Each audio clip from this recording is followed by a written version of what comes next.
G'day, guys. It's Pete here from Clinic Mastery, and today I'd like to talk to you about your clinic, your therapists, and Roger Federer. Okay, now before we get into this one, please just below like and subscribe. It helps us to reach more people and to create a bigger impact. Thank you so much for doing that. Let's jump into the lesson now. What I was talking about earlier this week with a clinic owner was that he'd sent a therapist off to do a course, but the therapist didn't really feel like he needed to do the course. He didn't feel like it was something that he needed to learn. In fact, what he said was, I already know this. And if you've watched any of my videos before, you know, rather than saying, I already know this, what I'd prefer people to say is, how good am I at this? Or how well do I know this? And it's a great reframe for you too as a clinic owner, because so often we block ourselves off from learning more, from growing, from becoming better, because in our mind we say, I already know this. So try and reframe this one in your mind before we get into Roger Federer. Try and reframe this one in your mind from I already know this to how good am I at this? Now, what am I talking about with Roger Federer here? The way I framed it to him is I was a tennis player. Now, I was a pretty reasonable tennis player since I ruptured my Achilles tendon. I'm a little bit slower these days, but I was pretty good. Okay. I went overseas, played a little bit over there, and still love to have it these days. But I am not Roger Federer. Now, the person who plays tennis down at the local tennis club would say, I'm a tennis player.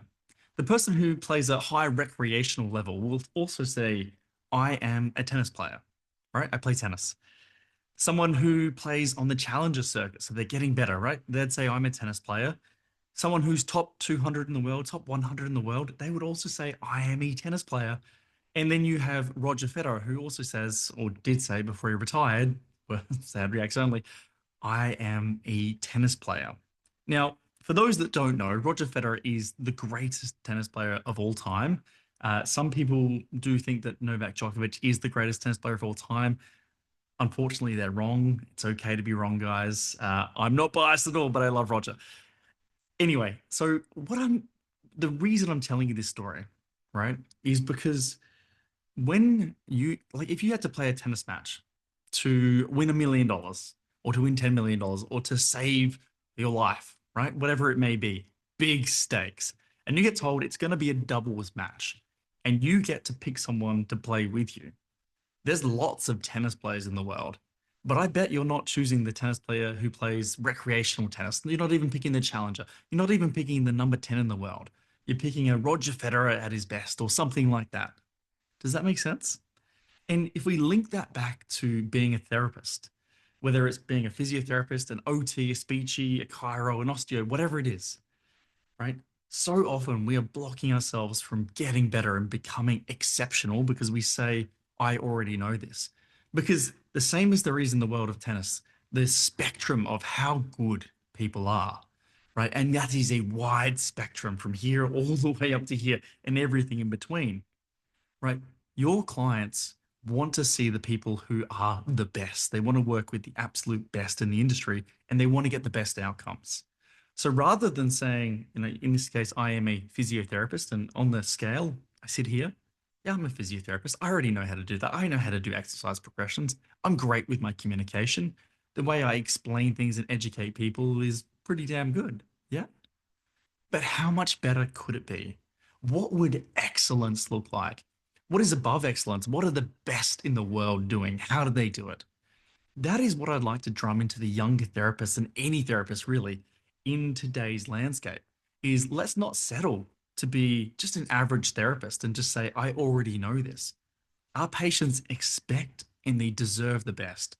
And if you want to have an amazing time as a therapist, one of the things that will make people feel more fulfilled and love what they do more is being better at what they do. It's getting better outcomes. Because just think about this, and this is something that I've explained to many young therapists. When someone comes in and you're working with them and you're not sure what's going wrong, they're not really getting better, you're trying all these things, but nothing's really working, they're starting to doubt you, you're starting to doubt yourself. I felt this way with myself before. You don't love going to work. You don't really look forward to going to work.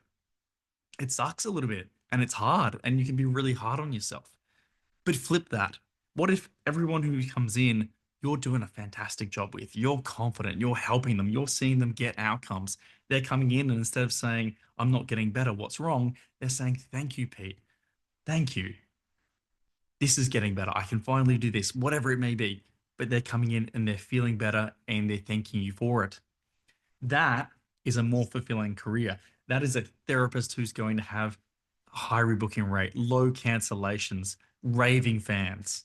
And that is what we want to create for the younger therapists in our team, for every therapist in our team, really. And it all comes back to going, rather than saying, I already know this, instead say, how good am I at this? And what is excellence? But not just what is excellence, but what is beyond excellence? What are the best in the world doing here? And how can we strive to achieve that?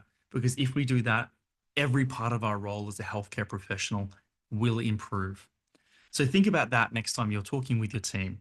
Ask them the question, if they had to play a tennis match for $10 million, who would they choose? Would it be Jimmy, who plays tennis at the local club down here? Would it be Pete, who's a little bit slower after his Achilles rupture? Or are they picking a Roger Federer in his prime? And why? And then think about what their clients would like to pick. They don't want to pick the recreational physio. They want to pick the best, someone who's great, someone who's going to be able to get them the results that they want to achieve. I hope you enjoyed this lesson. I hope it helped to reframe a couple of things. You got some takeaways that you can go in action Monday with your team. Thank you so much for your time, and I'll see you in the next video.